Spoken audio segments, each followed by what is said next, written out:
오늘도 참 행복합니다. 자, 오래전 극동방송을 제가 듣는 가운데 신선한 충격을 받은 적이 있어요. 그 프로그램이 우리 교회 좋은 교회. 제가 목회하던 교회도 와서 제가 담임할 때, 물론 이 방송은 서울에서 했는데 이제 훗날 제가 포항에 와서 포항 극도방송에서도 이제 제가 심화하던 교회에서 녹음을 한 적이 있습니다만은, 그날 탐방하는 교회 목사님이 자기 교회를 소개하는데 좀 독특하게 했어요. 수도권 지역에 지금 잘 기억이 나지 않지만 뭐라고 이제 소개하냐면 이제 그 교회 아무개 교회 이렇게 하는 거예요. 우리 포항 빛내리교회입니다 이렇게 하지 않고 그 교회 포항 빛내리교회 그러는 거예요. 사회자가 이상하잖아요. 그러니까 이제 왜 그렇게 교회를 이렇게 소개하냐고 했더니 목사님이 자기 교회 이름을 부를 때 그게 교인이든지 아니면 밖에 누구누구 관계없이 교회를 소개할 때 반드시 그 교회 해야지지 그 교회 이러면 부정적인 목소리로 말하는 교회에서는 안 된다. 교인들이도 항상 이제 그렇게 부르도록 훈련을 시키고 있다고 해요. 그래서 그게 성도들에게 어느 교회 다녀요? 그러면 그 교회 포항 빛내리교회 답을 한다는 겁니다. 목사님만 그런 게 아니라 온 교회들이 하여튼 자기네 교회 소개할 때는 항상 그런 식으로 소개를 한다는 거예요. 자, 우리 교회도 포항 사람들이 우리 교회를 말할 때마다 그 교회 포항 빛내리교회 그렇게 말해야 돼요. 그리고 여러분들도 이제 여러분이 이제 누군가에게 어느 교회 다녀요? 그러면 한번 연습을 해봐야지. 시작. 그 교회 포항 빛내리교회. 처음에는 제가 이 방송을 들을 때 어색함처럼 여러분이 좀 어색함이 있을 거예요. 그렇죠? 뭐든지 어색함이 있습니다. 그러나 놀라운 것은 그 어색함이 습관이 되면 자연스럽게 되어지고 그것이 우리 것이 되는 거예요. 매사가 다 그렇습니다. 여러분 처음엔 어색하지만 그러나 조금만 지나면 결코 어색하지 않고 그것이 내 것이 되어서 우리 것이 되어서 자연스러운 여러분이 이제 축복을 누리기를 간절히 바랍니다. 자, 오늘부터 우리는 위대한 평신도 지도자 한 사람을 만납니다. 그 이름이 누구라고요? 그 이름이 누구라고요? 느헤미야. 느헤미야는 위대한 평신도 지도자였어요. 7주간 우리가 이 말씀을 느헤미야 말씀을 나누고 나면 우리 입에서 자연스럽게 이런 말이 나오게 될 것입니다. 그 사람 느헤미야. 시작. 그 사람 느헤미야. 느헤미야는 보통 사람과 다른 지도자였어요. 느헤미야를 읽을 때에 그 인격과 리더십, 지도력에 우리가 매료됩니다. 느헤미야는 지도력, 리더십 강의에 빠지지 않는 인물이에요. 아브라함 링컨과 더불어서. 리더십 강의에서 만약에 느헤미야 얘기 하지 않는다. 뭐가 잘못된 거예요. 왜냐하면 가장 우리나라 이순신 장군처럼 말하자면 이제 한국은 이순신 장군처럼 성경에 가장 탁월한 리더십은 누구냐? 평신도 가운데 특별히 그런 단연코 느헤미야가 되는 거예요. 세계 정치사에서 가장 뛰어난 리더는 우리가 많이 소개했잖아요. 그렇죠? 아브라함 링컨이에요. 링컨을 말하자면 그 리더십 강이 잘못된 거예요. 자, 질문을 드릴게요. 오늘부터 어떻게 보면 평신도 리더십, 지도력 특강이 되기도 하는 것인데 지도력이란 무엇일까요? 리더십이란 무엇일까요? 지도력이란 한마디로 영향력이라 볼 수가 있습니다. 여러분 지금 한국교회에는 지도력이 없어요. 리더십이. 그 교회가 몇 명 모이느냐는 관심이 많았어요. 여의도 순복음교회처럼 명성교회처럼 이게 이제 순복음교회 장로교를 대표하는 교회잖아요. 숫자가 몇 명, 재미있는 건 재적 등록교인 이런 말은 참 부끄러운 얘기예요. 왜냐하면 뻥튀기 때문에. 나는 왜 그렇게 말하는지 몰라. 왜 순복음교회 여러분 여의도 교회 그리고 명성교회 말 재적 등록교인 그거 의미 없어요. 출석교인이 중요한 거지. 무슨 재적 등록교인이 뭐하게 2중, 3중, 4중으로 등록되어 있는 교인들 뭐하게. 거기서부터 이게 영향력이 사라지는 거예요. 여러분, 앞으로 포항빛내기로 소망이 있습니다. 왜냐하면 숫자보다 영향력이 이제 앞으로 관심거리예요. 이제 건축을 하고 또 그 이후에 잘 지켜보세요. 근데 우리의 영향력이 아니라 하나님이 우리를 통해서 끼칠 영향력이 중요합니다. 여러분, 리더십은 뭐라고요? 영향력이에요.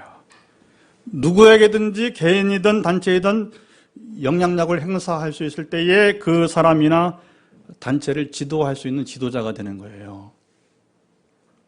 지도자는 어떤 영향력을 행사할 수 있어야 할까요? 해리 트루먼, 우리 6.25 전쟁할 때 미국 대통령이었어요.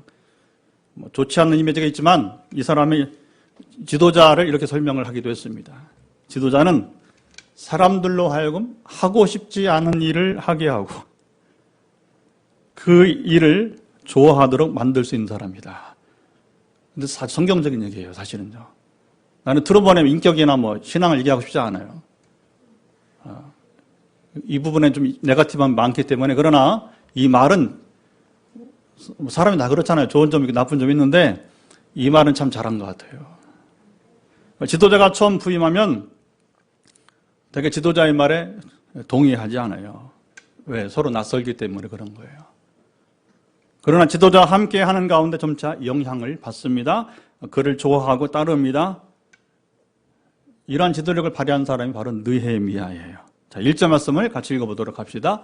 자, 1절 말씀 크게 선포합니다. 하가랴의 아들 느헤미야의 말이라. 아닥사스다 왕 제20년 기슬로월에 내가 수산궁에 있는데, 느헤미야 아버지 이름이 뭐라고 했어요? 하가랴. 거기 있는데 못 읽어. 이름이 어려워서, 발음이 좀 어려워서. 그 이름은 여기에는 나오지 않아요. 그러니까 느헤미야는 평범한 집안의 자녀로 여러분 태어났다는 거예요. 할아버지 때 느헤미야가 포로로 잡혀왔어요. 거기서 태어난 포로민의 자녀가 바로 느헤미야가 되는 것입니다. 자, 느헤미야는 지금 어디 있습니까? 수산궁에 있습니다. 수산궁은 당시 세계 패권을 누리던 바사 제국, 그게 요즘에 페르시아 제국이라고 하는 것이죠. 성경은 이제 그걸 음역을 바사라 했고, 페르시아, 오늘날 이란 땅입니다. 바벨론은 이라크 땅이에요. 그래서 바벨론, 여러분 페르시아, 옛날에 한때 세계를 호령하던 나라들이잖아요. 그러니까 그 후예들이 지금도 우리 조상들이 한때 세계를 호령했다 하면서 시리아, 아시리아. 아시아에서 세 나라가 아주 가끔 여러분이 이제 자기들이 그래도 새끼 호랑이라고 이렇게 미국에 대해서 이렇게 대들잖아요. 그렇죠? 우리 우습게 보지 마라. 이렇게 그러면 대드는 거예요. 자, 수산궁은 어쨌든 간에 페르시아 제국의 수도 있던 왕궁이 됩니다. 느헤미야는 왕궁에서 일하던 사람인데 11절 끝에 보니까 거기 느헤미야가 자기소개하는데 어떤 사람이 있다요? 술관원이었더라. 누구였다고요? 네, 왕의 술관원 되었다. 자기 직업을 소개합니다. 창세기 요셉 이야기 보면 거기도 술관원 얘기 나오죠. 그렇죠? 이식책은 요리사나 요즘 말로 바텐더, 술 만드는 사람이 여러분 아니에요. 이렇게 칵테일 만드는 사람이 아니란 말입니다. 술관원은 요리사가 아니라 왕이 음료를 마시기 전에 독이 있는지 없는지 시음을 하는 사람이에요.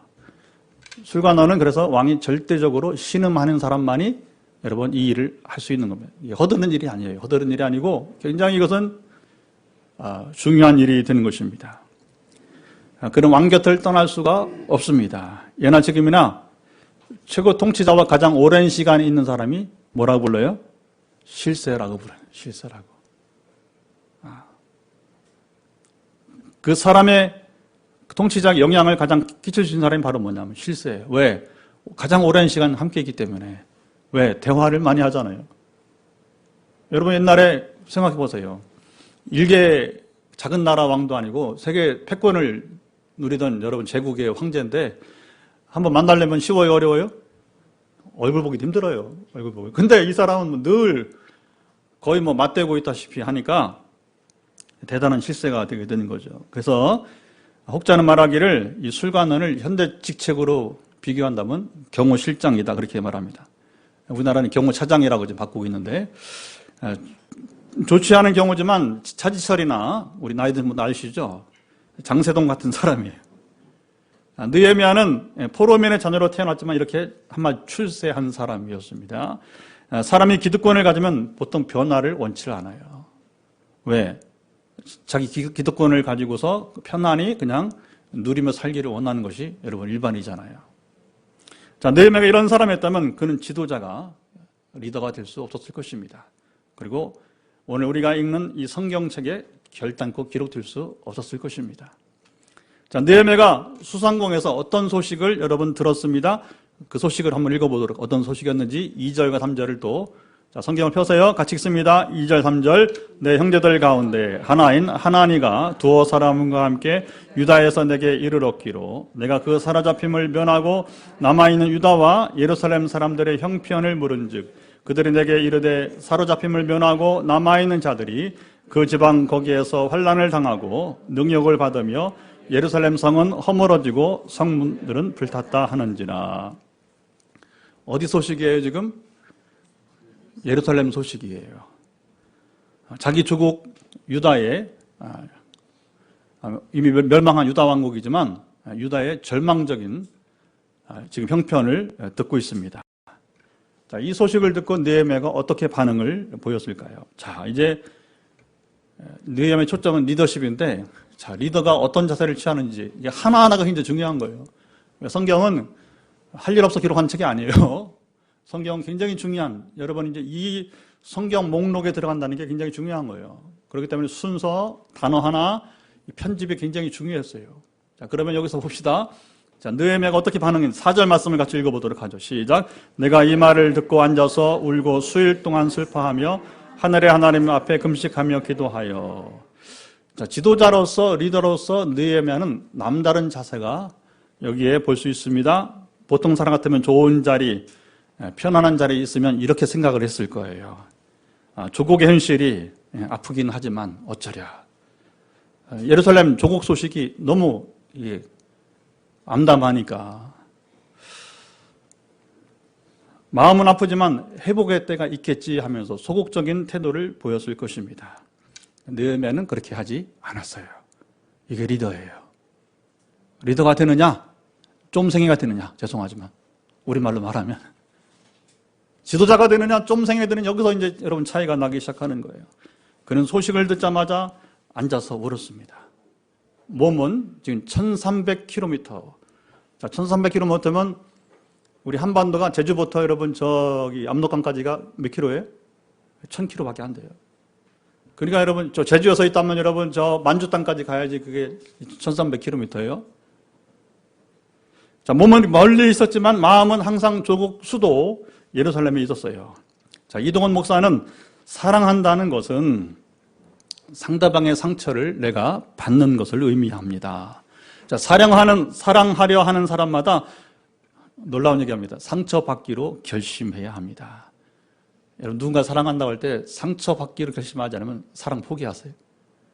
연인 간의 사랑이든 부부 간의 사랑이든지 간에 상처받으면서도 가는 거예요. 왜? 사랑하기 때문에. 상처받으니까 때려치겠다. 그래서 부부 이혼하잖아요. 사랑하지 않는 결혼이었어요. 죄송하지만. 부모 자녀 관계 사랑하지 않는 관계였어요. 부정하지 마세요. 성격 차이 웃기지 마세요. 성격 차이 모르고 결혼했나? 사랑하지 않은 거예요. 아픔이 없이 희생이 없이 사랑은 불가능합니다. 자, 느헤미야는 조국을 사랑했어요. 그래서 마음이 아프고 견딜 수 없어서 그는 주저앉았습니다. 잠깐이 아닙니다. 여기 여러 날 울었습니다. 지도자는 이렇게 현실의 아픔을 바로 내 아픔으로 여길 수 있어야 할 지도자예요. 가정의 리더입니까? 가정의 아픔을 이렇게 느낄 수 있어야 돼요. 교회 리더입니까? 소그룹 리더입니까? 주말에 우리 소그룹 리더분들 이제 기대가 됩니다. 아멘 해야죠. 예, 네, 아멘 해야지. 아마 로이스 집사님이 잘 만들어줄 거예요, 여러분들. 나이는 젊지만, 그리 젊지도 않지만, 그러나 뭐, 할머니는 아직 아닌, 어쨌든 간에, 세계 최고의 리더십, 소그룹 리더십을 여러분, 지금 캘리포니아에서 이 집사님이 지금 7팀을 지금 못 다니니까 7팀을 주무를 하고 있는 거예요. 우리가 가장 작은 교회입니다. 안 합니다. 그 집사가 그렇게 호락호락한 사람 아니란 말이에요. 하나님이 여러분 붙여주신 거예요. 아멘도 안 하죠, 그렇죠? 여러분 몰라서 그래요. 여러분 몰라서. 전 알잖아요. 전 알잖아요, 그렇죠? 하나님 지금 교회를 세우시는데 어떻게 세워가시는지 보셔야 돼요. 신사님 오신 거 여러분 그냥 온 거 아니에요. 굉장한 준비를 지금 하고 있습니다. 할렐루야. 그 다음에 여러분 소그룹 정말 잘 하셔야 돼요. 앞으로 우리 교회 미래가 달려 있습니다. 아멘. 붙여주시는 거예요. 하나님이 세계 최고의 여러분 그 분야의 리더십을 지금 여러 가지로, 여러 형태로 여러분 붙여주는 거예요. 우리 신사님은 정말 좋은 은사를 만날 거예요, 앞으로. 이미 접촉이 되고 있어요. 그것도 집사님 먼저 부탁한 게 아니라 우리나라 최고의 오르가니스트가 지금 여러분 이제 지금 가르치고 있어요. 계속 도대체 이 사람이 나한테 보낼 리가 없는 거예요. 하나님이 감동 주시니까 보내는 거예요. 그럼 저는 또 바로 전달합니다. 전달해서 지금 뭔가 지금 움직임이 있다는 거예요. 여러분 조금 힘들지 모르지만 감당하시면 여러분들이 느헤미야처럼 위대하게 쓰임받는 때가 올 것입니다. 여러분 리더는 그런 겁니다. 아픔을 함께 느끼고 같이 끌어안고 하는 거예요. 자, 느헤미야는 주저앉았지만 다음 자세가 중요합니다. 울고 주저앉는 것이 아니에요. 자, 느헤미야가 울고 슬퍼한 후에 하나님 앞에 금식하며 여러분 기도했습니다. 자, 지도자가 취할 중요한 자세가 바로 여기에 나타나고 있어요. 그러니까 여러분 느헤미야를 볼 때에 느헤미야의 일거수일투족을 잘 보세요. 길지 않잖아 느헤미야 뭐 그래봤자 뭐 짧아요 여러분. 그러니까 짧으니까 여러분들 자주 읽을 수 있어요. 쉽게 볼 수 있어요.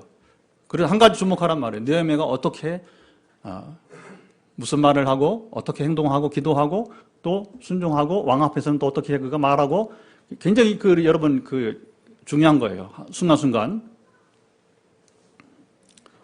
지도자는 모든 문제를 하나님 관계에서 여러분 풀어갑니다. 혼자 일하지 않아요. 사람들과 일하기 전에 하나님과 일합니다. 근데 사람들 거꾸로 일하잖아요. 그렇죠? 사람들과 먼저 일하잖아. 하나는 나중이야. 시간이 있으면 기도하죠. 이미 하나님 앞에서는 지도자 아니에요. 세상 일꾼이지 하나님 일꾼이 아니란 말입니다. 사람이 하나님과 함께 일할 수 있는 것이 무엇일까요? 바로 기도입니다. 지도자, 리더의 첫째 조건은 바로 뭐냐? 하나님과 올바른 관계를 맺고 사는 사람, 다시 말하면 기도의 사람. 근데 이걸 같이 가는 거예요. 하나님과 올바른 관계를 맺고 있는 사람, 그래서 우리는 기도의 사람이라 부르게 되는 거죠. 자, 시대를 초월해서 직업을 불문하고 성공한 여러분 사람들은 100% 뭐냐면 바로 기도의 사람이에요. 기도의 사람이 아는 사람이 없습니다. 워싱턴 대통령은 새벽 4시면 정확히 일어나서 그는 1시간 이상 홀로 기도는 혼자 하는 거예요. 같이 하는 게 아니고 깊은 기도는 혼자 하는 거예요. 저도 때로는 정말 깊은 기도할 때는 떠납니다. 기도원에 갑니다. 기도원 집회 참석 안 해요. 방 하나 얻어요. 돈이 좀 들어가도 방 하나 얻어요. 아무도 만나지 않습니다. 성경 읽고 기도만 해요. 맨날 며칠이든 때는 금식도 하고요. 워싱턴이 그렇게 했던 거예요. 사람 만나기 전에 그런 하나님 만난 거예요. 철저하게 1시간 이상. 자, 링컨 대통령은 무시로 기도를 했습니다. 그는 국민들과 함께 금식 기도를 했던 유일한 정치인이었어요. 세계 어느 정치인이 여러분 혼자는 할지 모르지만 국민들과 더불어서 선포한 겁니다. 이 날은 우리가 온 미국 국민들이 금식 기도합시다. 이 전쟁의 남북 전쟁의 그 참화 속에서 우리 죄를 고백합시다. 조지 밀러는 기도로 그 아들의 아버지가 되었어요. 지도자의 첫째 조건이 왜 기도의 사람일까요? 피터 드러커는 이 사람도 리더십의 대가죠. 피터 드러커는 지도자의 첫째 자격을 first thing first, 처음 것을 처음에 둘 줄 아는 사람이 바로 지도자라고 했어요. 자, 우선순위를 잘 두는 자라고 하는 말이에요. 지도자는 인간관계도 중요하지만 그것보다 선행되어야 하는 것이 있는데 그것이 바로 뭐예요? 하나님과 관계예요. 기도입니다. 제임스 보이스는 이 사람도 아주 유명한 설교자였죠.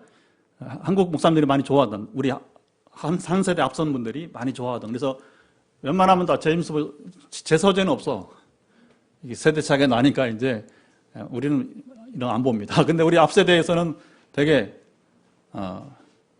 제임스 보이스 굉장히 인기 있는 그런 설교가였어요. 진실한 지도자는 스스로 충분하다고 생각하지 않고, 스스로 만족하지 않고, 스스로 의롭다고 생각하지 않는 사람이다. 자, 오히려 그의 필요를 알고 그것을 홀로 충분히 채우실 수 있는 그분 앞에 자신을 낮출 준비가 되어 있는 사람, 위대한 지도자는 바로 위대한 기도의 전사이다. 자, 찰스 스윈도런, 이분도 미국의 아주 유명한 아직 생존해 있는 여러분 영적 지도자죠. 느헤미야를 무릎으로 일한 지도자 불렀습니다. 무릎으로 뭐예요? 기도의 사람이었다는 거죠. 기도의 사람. 자, 하나님께서는 젊은 40세의 이집트 왕자 모세를 사용하지 않으셨습니다. 하나님이 당돌한 이집트 왕자를 어디로 보냈어요? 미디안. 여러분 이제 광야, 사막으로 도망치게 했어요. 40년을 그는 외로운 사막의 양치기가. 자, 이집트 왕자가 하루아침에 어디 뭐가 됐다고요? 사막의 양치기가 돼서 40년을 보내게 되었어요.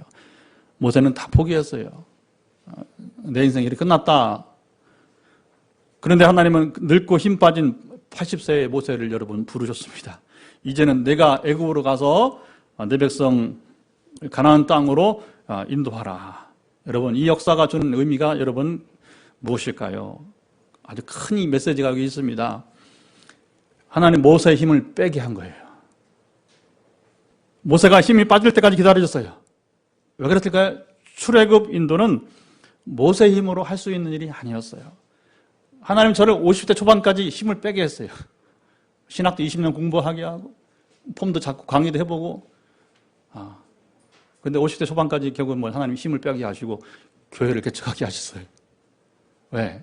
교회 세우는 것은 제가 하는 것이 아니기 때문에. 모세 이야기가 제 이야기가 지금 기록되고 있는 것입니다. 출애굽은 하나님만이 하실 수 있는 일이었고, 모세는 기도하며 하나님이 하신 일을 보기만 하면 됐습니다. 홍해바다 앞에서 모세가 선포한 말을 들어보세요. 출애굽기 14장 13절이죠. 모세가 백성에게 이르되 너희는 두려워하지 말고 가만히 서서 여호와께서 오늘 너희를 위하여 행하시는 구원을 보라. 너희가 오늘 본 애굽 사람을 영원히 다시 보지 못하리라. 자, 훗날 사람들은 모세의 리더십을 칭찬하고 흠모합니다. 어떻게 그렇게 모세가 말이야. 훌륭한 일을 했어. 이 빵점 질문이에요. 성경 모르는 사람의 이야기예요. 모세가 있나요? 누가 했어요? 하나님이 하셨죠. 모세는 위기 때마다 부르짖고, 이게 달라요. 출애굽 보세요. 출애굽 보면 이스라엘은 문제가 있을 때마다 뭐예요? 불평해요. 원망해요. 우리를 여기서 죽이려고 끌고 왔냐고. 참 한심한 소리죠. 왜냐하면 그들은 노예근성 때, 이게 노예근성이에요. 노예근성. 우리 신앙생활 노예근성 버리시 바랍니다. 아니 이렇게 하려고 교회를 개척했습니까? 하면 안 되는 거예요. 과정이에요. 과정입니다. 근데 모세는 그때 어떻게 해요? 원망하고 불평하지 않고 하나님께 부르짖잖아요. 똑같은 상황인데 지도자는 부르짖고 백성들은 원망하는 거예요.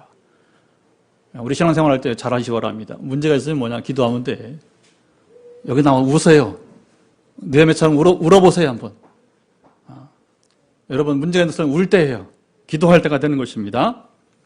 그러면 하나님께서 놀랍게 일을 행하시는 거예요. 자, 리더십의 정의가 여기 나옵니다. 자, 리더십은 뭐냐? 한마디로 말하면 하나님이 함께 하시는 거예요. 리더십 분량은 리더십 크기는 사이즈는 뭐냐면 하나님이 당신과 얼마나 함께 하는가. 자, 앞으로 저의 리더십은, 여러분의 리더십은, 우리 교회 리더십은 뭐냐? 포항 땅에서, 그리고 우리 통일 준비하잖아요. 또 우리가 지금 열방에 지금 아우리치 하고 있잖아요. 그렇죠? 여러분, 저는 모르는데 우리 동기들이 저를 잘 알잖아요. 그러니까 우리 밴드에서 가끔 이렇게 대화하면서 뭐라고 하냐면 이제 아주 전라도 익산에서 목회하는 분인데, 저는 목사님 못 따라갑니다. 흉내낼 수 없다는 거예요. 우리가 하는 일 여러분 별가는 것처럼 보이지만 그러나 저 익산에 있는 나는 개척하는 작은 교회에도 불구하고 거기 기성교회 목회 잘하는 친구가 뭐냐면 신 목사님의 이 바운더리는 이건 정말 자기는 꿈도 못 꾼다는 거예요. 그 뭐예요? 하나님이 저를 통해서 일하시게 된 것입니다. 아멘. 저를 통해 여러분들이 이제 지금 훈련받고 있으니까 여러분을 통해서 크게 일하실 여러분 일들을 기대하시 바랍니다. 자, 지난주 중에 ENF 아울렛시 중에 잘 들으세요. 귀한 비전이 선포되었습니다. 새 성전이 건축되고 때가 되면 금요일 저녁마다 3번씩 찬양 예배를 드리게 될 거라고 비전이 선포되었습니다. 놀라지도 않아. 지금 뭐 꿈꾸는 얘기하는 것처럼 보고 놀라지도 않아. 찬양팀이 다른 3팀이 6시부터 8시까지 가령 8시부터 10시까지 10시부터 12시까지 앞으로 그렇게 한대요. 여러분 경험하지 못했으면 이게 지금 잘 모를 거예요. 제가 2014년도에 개척하기 전에 2년 6개월 전에 캘리포니아에 어디 갔어요. 갔는데 영적인 교회입니다. 그리고 이제 예언과 치유 회복을 많이 해요. 평신도들도 관계없이 자, 보세요. 이 하나님의 영적 세계는요. 사람이 중요한 게 아니고 하나님이 중요한 거예요. 직분이 중요한 게 아니고 하나님이 그 사람을 어떻게 통로로 쓰느냐. 근데 저희 부부를 향해서 이제 두 팀이 기도를 거기서 그렇게 안내하더라고요. 그냥 한 군데만 기도 받지 말고 두 팀에 들어가서 방에 있어요. 힐링 룸이라고 해서 이제 그 룸이 있는데 두 방에서 하는데 여러분 근데 중요한 건 뭐냐면 성령이 하시기 때문에 똑같더라고. 김대영 목사님 왔기 때문에 그분이 하는 게 아니라 하나님이 그때 그 사람에게 여러분 기름 부어 주시는 겁니다. 아멘. 2014년도 여러분 이제 4월 어느 날 캘리포니아에 여러분 이제 산타마리아의 힐링룸에서 우리 부부를 향해서 뭐냐면 돈이 보인다. 빌딩이 보인다는 웃기고 있네. 지금 무슨 뭔 소리를 지금 구름 잡는 얘기를 하고 있는 거예요. 근데 개척하고 나니까 지금 3년 8개월 전에 보니까 이 교회 세우기 하나님이 돈 많이 줬어요. 어떤 건 3천만 원, 5천만 원 막 또 지난 주 중에는 또 어느 권사님이 기도하러 건서 300만 원 헌금했어요. 건축 헌금. 저 몰라요. 제가 헌금하라고 했나요? 근데 기도하다가 하나님 감동 주시니까 차 산다 3천만 원 헌금한 권사님. 최근에 기도하러 감동 받으니 300만 원 헌금하고. 그리고 뭐 새해 지금 우리가 이제 자동차 보험 하는데 권사님 한 분이 우리 거래를 많이 했지만 이번 자동차 보험 100만 원은 자기가 내겠다고 하는 거예요. 그래서 내일 점심 대접하기로 했어요. 그래도 양심이 있지, 그렇지? 그때는 돈이 보인다. 돈하고 나 무슨 상관이 있어. 빌딩이 보인다. 빌딩이 무슨 상관이 있어. 아이고 제가 전에 담임 목회할 때요. 교육관 짓는다고 성기관 짓는다고 아주 혼났어요. 장로들이 짓기 싫다고. 그러니까 뭐 밑에 안수집사 권사들이 막 난리요. 그것도 못 짓냐고 하니까 장로들이 이제 자존심이 상하니까 그래도 4명이 11명 장로관 4명이 반대했어요. 끝까지. 근데 뭐 명목이 없으니까 당의 결의는 반대 안 하겠다고 해서 반대하지만 당의 결의는 반대 안 하겠대요. 세상에는. 이게 기성기 얼마나 힘든지 몰라요. 근데 막 뭐 건물이 보인다는 거예요. 웃기고 있나 지금 내가 지금 그거 짓는 것도 얼마나 힘들었는데 무슨 또 건물 와닿지 않는 게 저는 보였어요. 그런데 건축해보니까 건물을 지금 우리 몇 번째예요, 지금. 그리고 이제 건축한다고 하는데 여러분, 이 건축한 건물이 끝이 아닙니다. 여러분, 한 번 더 제 목회 중에 기회가 주어질 거예요. 이건 예언된 바라요. 예언된 바. 물론 예언은 비전이기 때문에 듣는 자가 순종하고 성결하고 거룩한 가운데 주님과 동행해야 돼요. 하늘로부터 온 거라면 지금 제가 누리고 있는 것처럼 여러분도 누리게 될 것입니다. 돈 보인다고 했으니까 나는 헌금 안 해 그러면 안 됩니다, 여러분. 여러분 할 수 있는 대로 짐을 나눠야 돼요. 그러니까 그건 뭐 잘 이해를 하셔야 돼요. 그래서 하나님이 다양하게 교회 안팎에 저는 리모델링 할 때 보니까 자연스럽게 하나님 교회 안팎으로 현금을 주시더라고요. 자원하는 사람, 또 기도해 주는 사람, 또 우리 친구 뭐 다양하게 해서 우리 교회는 지금 선교단체처럼 지금 지어져 가고 있어요. 선교단체처럼. 근데 다행스러운 것은 지난해 결산해 보니까 우리가 외부 헌금보다 내부 헌금이 지난해 처음으로 약간 앞섰어요. 앞으로 여러분 우리가 내부 헌금이 더 많아야 됩니다. 건강한 교회입니다. 언제까지 우리 도움 받아야겠어요. 이제 앞으로는 이렇게 변화가 되어야 되게 되는 것이죠. 자, 세계의 다른 찬양팀이 2시간씩 만약에 여러분 찬양한다면 그게 뭐냐? 결국 왜 성전을 지어주시는지 아는 거예요. 우리 교회는 우리 교인들을 위한 건물이 아니라고 하는 겁니다. 하나님께서 포항 땅에 예배가 회복되길 원하시는 거예요. 그리고 왜 이런 계획을 하시는가? 저희 부부가 기성교회부터 변화를 많이 힘썼어요. 성령 임하시고 2010년부터 6년, 7년을 변화를 기다렸어요. 변화되지 않더라고요. 예배를 좀 마음껏 드리고 싶었어요. 근데 주일 낮에는 찬송가만 불러야 된대. 일어나면 안 돼. 전도교회 얼마나 힘든지 몰라요. 나는 좀 마음껏 예배를 드리고 싶었어요. 근데 그것부터 걸리더라고, 당회에서. 그리고 교인들도 싫어해. 아니, 그렇게, 물론 나이 든 분도 있고 그렇긴 하지만 왜 서서 찬양을 해야 되냐고. 아니, 목사님 혼자 서서 하라고. 이런 변화가 쉽지 않은 거예요. 그래, 개척하니까 우리가 서서 찬양하고, 찬송가는 부르지만, 찬송가만 아니고, 우리가 여러분, 찬송가이기 때문이 아니라, 다 중요한, 다 좋은 겁니다. 다 오픈되어야 될 것입니다. 우리가 마음껏 예배 드릴 수 있는 여러분, 그것이 얼마나 좋은 꿈이 될 것입니까? 할렐루야. 그리고 뭐냐면, 지금 11년째 저희 부부가 또 여러분 마치 이제 지금 같이 하지만 새벽으로 저녁으로 기도하는 거예요. 근데 그 기도에 여러분, 우리가 지난 ENF 여러분 경험해 보았지만 그 팀이 놀라 이런 게 처음 봤다는 겁니다. 어떻게 기도하는데 뭐 제주도에 미국에 뭐 지금 춘천에 뭐 광주에 막 기도하니까 세상에 이런 교회다 있냐고. 그냥 우리 삶이에요, 그게 우리 삶. 우리에게 오느냐 관계없습니다. 지금 고통당한 자가 있으면 우리가 여러분 기도해 주는 것입니다. 할렐루야. 그러니까 하나님이 돈도 주신 거야. 건물도 세워주신 거야. 그리고 이제 이 건물이 세워서 우리가 여러분 이제 함께 더불어 여러분 더 성결하고 더 거룩하게 살아가고 그리고 순종하면 통일센터를 주실 거예요. 그게 제 생애는 마지막 한 번 더 점핑할 수 있는 기회가 주어질 겁니다.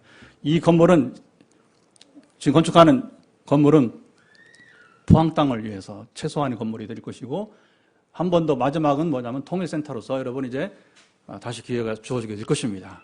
하나님은 스텝 바이 스텝 하나씩 하게 하지 처음부터 주지 않아요. 우리가 상가에서 예배 드릴 줄 어떻게 알았어요? 건축하니까 상가로 들어오네, 세상에. 일시적으로. 그러니까 낮아지게 하는 거예요. 낮아진 시간 여러분들이 겸손하게 잘 지내시기 바랍니다. 이렇게 낮아지면서 또 그 다음에 이제 움직이게 되는 거예요. 하나님이 행하실 여러분 일. 우리는 기도하면 모세가 말한 것처럼 가만히 서서 하나님이 행하신 일을 보기만 하면 될 것입니다. 기대합시다. 어떻게 이루어지는지. 그러나 이미 준비를 시작하게 하시고 있어요. 우리가 해야 될 일을 준비하고 있어요. 그래서 어느 때 여러분 하나님 감동을 주셔서 여러분에게 약간 진삼이겠지만 좀 순종하세요. 그럼 순종하면 됩니다. 예찬아 순종해. 그랬더니 순종해가지고 시작이 된 거예요. 할렐루야. 작아 보여요, 순종은. 그러나 이게 지금 내년 일들을, 그러니까 팀 1을 준비하는 거예요, 팀 1. 예배팀에 세 팀이 있다고 하잖아요. 그러면 팀 1이 준비가 되는 거예요. 팀 1이 돼야 팀 2가 나오고 팀 2가 팀 3가 나온 것이지 여러분 그냥 앉아드는 것이 아니라는 것입니다. 여러분 한 분 한 분이 때를 따라 순종하시면 그렇게 하나님의 교회를 세워가시는 교회가 될 것입니다. 자, 느헤미야 기도를 봅시다. 기도의 순서가 꼭 있는 것은 아니지만 잘 들어보세요. 성숙한 기도는 적절한 순서를 따라서 여러분 하는 것이 유익합니다. 우리가 지난 주기도 충분히 들었죠, 그렇죠? 근데 느헤미야의 기도에서도 기도 순서가 나오고 있어요. 그것을 첫 자를 따보니까 영어로 뭐냐면 액츠입니다. 액츠, A-C-T-S, 액츠는 영어로 또 무슨 의미가 있어요? 사도행전이라고 하는 의미가 있어요. 자, 첫째 기도는 찬양으로 시작합니다. 느헤미야가 어도레이션. 자, 5절 말씀 같이 읽어보도록 하죠. 시작. 이르되 하늘의 하나님 여호와 크고 두려우신 하나님이여 주를 사랑하고 주의 계명을 지키는 자에게 언약을 지키시며 긍휼을 베푸시는 주여 간구하나이다. 여기 느헤미야가 기도의 대상인 하나님을 부릅니다. 똑같죠? 주기도도 시작해 보세요. 기도의 대상이신 하나님을 하늘에 계신 우리 아버지.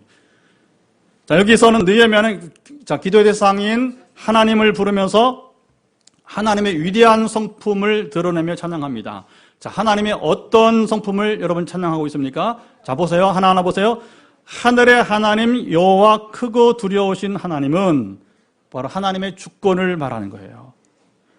위대하신 주님을 여러분 찬양합니다. 그리고 주의 계명을 지키는 자에게 언약을 지키시면은 하나님의 신실하심을 찬양하는 것이에요.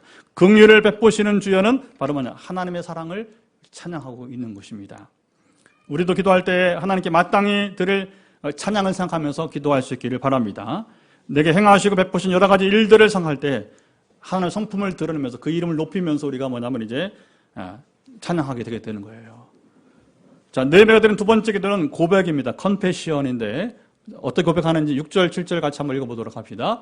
성경 보시고 6절, 7절 이제 종이 주의 종들은 이스라엘 자손을 위하여 주야로 기도하며 우리 이스라엘 자손이 주께 범죄한 죄들을 자복하오니 주는 귀를 기울이시며 눈을 여시사 종의 기도를 들으시옵소서. 나와 내 아버지의 집이 범죄하여 주를 향하여 크게 악을 행하여 주의 종 모세에게 명령하신 계명과 율례와 규례를 지키지 아니하였나이다. 이 기도를 보면 느헤미야가 얼마나 영적인 사람이었는가를 여러분 볼 수가 있습니다.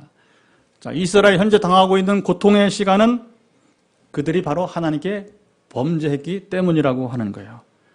그러니까 뭐 징계를 받고 있는 거라고 하는 겁니다. 이 고통을 받고 예루살렘을 회복시키고자 하면 바로 뭐냐? 죄의 고백이 선행되어야 함을 느헤미야가 알았습니다. 자, 느헤미야가 어떻게 죄를 고백하고 있습니까?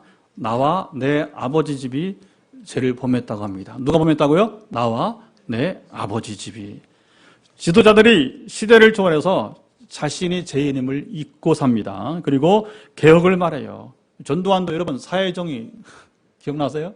어른들? 전두환이 집권하면서 사회정의 웃기는 짓입니다. 전두환이 무슨 사회정의예요, 사회정의가. 근데 경찰서마다 막 사회정의 지금도 기억이 나요.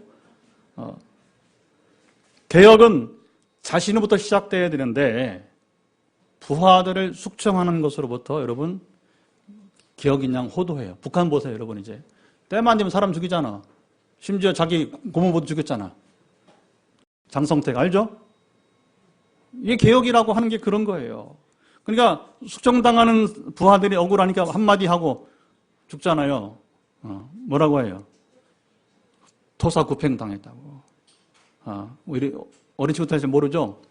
토끼 머리를 끝낸 개는 어떻게 한다? 삶아 먹는다. 이게 이제 토사구팽이에요. 또 자기는 깃털에 불과하다고 말하면 억울하다는 거죠. 몸통 따로 있다. 그러니까 그러면 언론은 뭐라고 해요? 도대체 몸통은 누구야? 하면서 이제 호기심을 또 갖게 되는 것이죠.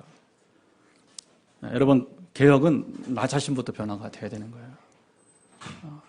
내가 변화되면 여러분 가정이 변화되고, 가정이 변화되면 교회가 변화되고, 교회가 변화되면 민족이 변화되는 믿습니다. 자기는 안 변해. 그러니까 그 다음에 아무 해법이 없는 거예요.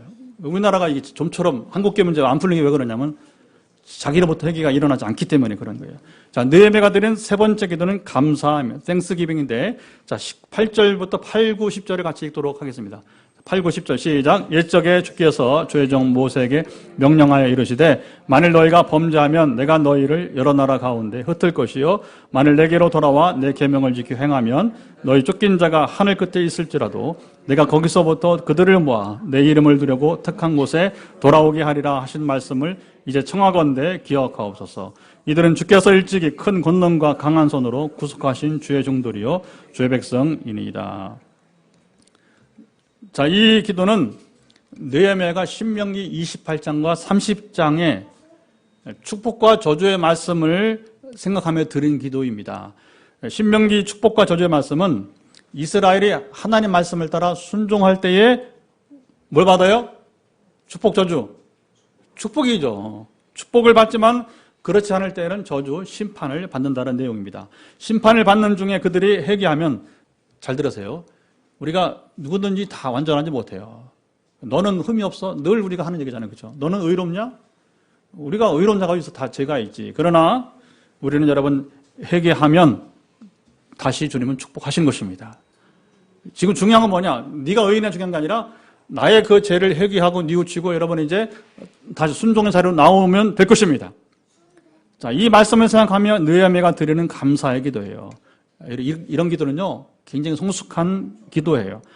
하나님 약속을 기억하면서 그대로 순종하게 될 때에 반드시 하나님께서 기도로 응답하실 것이다.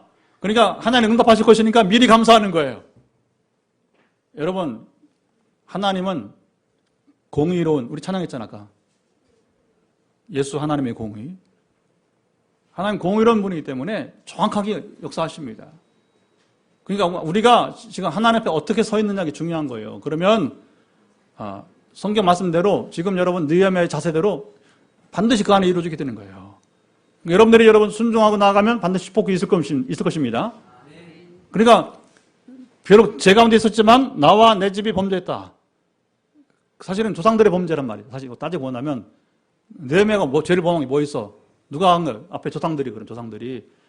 하나님이 그렇게 선지자들 예레미야 통해서 여러분 이제 경고해도 안 들었잖아. 안 들었으니까 뭐냐면 심판을 받는 거예요. 그러나 느헤미야는 그것이 바로 자기의 죄요, 자기 집의 죄라고 하는 거예요. 그리고 회개하니까 이제 하나님께서 반드시 다시 축복하게 될 것이다. 그리고 응답하실 것을 기대하면서 감사하는 것. 바로 응답하실 것을 미리 알고 기대하며 드리는 기도. 얼마나 멋있습니까? 할렐루야. 이게 성숙한 기도라고 하는 거예요. 이걸 사도 바울은 뭐냐면 빌립보 4장에서 보면 감사함으로 기도하라고 하는 거예요. 아직 응답되지 않았어. 기도하는 거예요. 그러나 이대로 기도하면 응답될 것을 예견하면서. 자, 느헤미야가 드린 네 번째 기도는 마지막 액치에서 네 번째입니다. 간구입니다. supplication. 자, 찬양과 고백과 감사 마지막으로 자신의 간구를 드리는데, 자, 11절 말씀을 우리 마지막 선포해 봅시다. 시작. 주여 구하오니 귀를 기울이사 종의 기도와 주의 이름을 경외하기를 기뻐하는 종들의 기도를 들으시고 오늘 종이 형통하여 이 사람들 앞에서 은혜를 입게 하옵소서 하였나니 그때 내가 왕의 술관원이 되었느니라. 자, 느헤미야의 간구는 어떤 사람의 마음을 움직여 달라는 것이에요. 느헤미야는 기도할 줄 여러분 아는 지도자였어요. 여러분 기도는 막 하는 게 아니에요. 무엇을 어떻게 기도해야 되는지 알아야 돼요. 그리고 나중에 보겠지만 준비를 해야 돼요. 준비를. 그래 왕의 마음을 움직여주면 그 다음 준비가 돼야 왕이 호감을 갖는 거예요. 인정받는 겁니다. 아까 우리 짧은 몇 가지 비전 얘기했잖아요. 그러면 우리가 가만히 앉으면 되는 거예요? 안 되는 거예요. 지금부터 여러분 일꾼들을 길러야 되는 거예요. 준비해야 되는 거예요. 하나님께서 이제 베이스 기타 준비하니까 그 다음에 뭐냐면 퍼스트 기타 지금 누가 올 거예요. 이제 8월에 올 겁니다. 기다려 보세요. 하여튼 간에 여러분 이렇게 하나씩 여러분 세션이 지금 준비가 되게 되는 것입니다. 할렐루야. 근데 우리가 이게 준비 안 하면 안 되는 거예요. 일꾼이라 생각하면 불러드려야 돼요. 이제는. 같이 하자. 물론 하나님 마음 주셔야 같이 하겠지만 아무나 하지는 않습니다. 사람의 마음을 움직이는 분은 하나님이심을 느헤미야가 알았다는 거예요. 잠언서 21장 1절 잘 들어보세요. 왕의 마음이 여호와의 손에 있음이 마치 본물과 같아서 뭐 같다고요? 본물. 보의 물과 같아서 그가 임으로 인도하시느니라. 여러분 사람 마음은 누가 움직인다는 거예요? 하나님이 움직이신다는 거예요. 그래서 여러분 어떤 일이 있을 때 사람 먼저 만나지 말고 하나님 먼저 만나세요. 어떻게? 하나님 그 사람 마음을 움직여 달라고 기도하는 겁니다. 그리고 그 사람이 움직일 수 있도록 우리가 행동해야 돼요. 여러분 기도는 저 사람 좀 움직여 달라고 하는데 그 사람 마음에 들지 않게 행동해. 그러면 돼야 안 돼? 어떻게 하자는 거예요 도대체? 근데 정말 우습습니다. 세상이 좀 우스워요. 기도는 그렇게 하는데 행동 거꾸로 가. 점점 거리가 멀어져. 그러면 그래서 뭐 하나님 원망해. 하나님 왜 그 사람 마음 움직이지 않았냐고. 네가 그렇게 했잖아. 여러분 꿈이 있어요. 비전이 있어요. 예찬아 잘 들어. 선포됐잖아 비전이. 그러면 너 지금 죽도록 공부해야 돼. 그래야 그 비전 되는 거야. 안 해. 그러면 거리가 먼 얘기가 되는 거예요. 그러나 중요한 것은 비전이 있느냐 하는 게 중요하죠. 그 비전이 없으면 전혀 노력하지 않으나 비전 받은 사람은 그것을 이루고자 노력하는 거예요. 아멘. 여러분 그렇습니다. 기도한다는 게 잘 보셔야 돼요. 그냥 기도한다고 앉아드는 게 아니라 하나님 허락하시는데 뭐냐? 그러면 허락에 하실 테니까 그 다음 단계를 우리가 준비를 해야 되는 거예요. 그렇게 가정이 세워지고 교회가 세워지고 민족이 한국교회가 자라고 여러분 이 민족이 변화되는 믿습니다. 그런데 보세요. 그렇게 변화할 자리를 가고 있는가? 거꾸로 가고 있으니까 이 민족이 이 모양이야. 한국교회 이 모양이고 포항 땅 이 모양인 거예요. 하나님이 포항 빈혈을 통해서 뭔가 지금 새 시대 새 교회를 세우고자 하는 안타까움이 있는 겁니다. 여러분 참 잘 왔습니다. 느헤미야는 자신의 분명한 계획, 목표가 있었습니다. 무너진 예루살렘 성벽을 쌓는 거예요. 다시 말하면 성벽 재건이에요. 이 일을 할 때 한 사람의 도움이 절대적으로 필요했어요. 그 당시는 절대 왕정 시대이기 때문에 그 사람의 마음이 움직여 돕지 않으면 이룰 수 없는 일이었습니다. 느헤미야가 이것을 잘 간파했어요. 느헤미야를 도와줘야 할 그 사람이 누구였습니까? 그가 모시고 있는 상관, 최고의 상관, 바로 아닥사스다 황제였던 것입니다. 느헤미야는 당시 페르시아 제국의 실세가 되었지만, 자 여기 보세요. 왕의 비율을 맞춰서 하만처럼, 하만이 뭐니까 막 여러분이 이제 막 돈을 왕에게 주면서 유대인들을 다 죽이자고 하잖아요. 이게 뭐냐면 뭐라고 해요 이걸? 뇌물.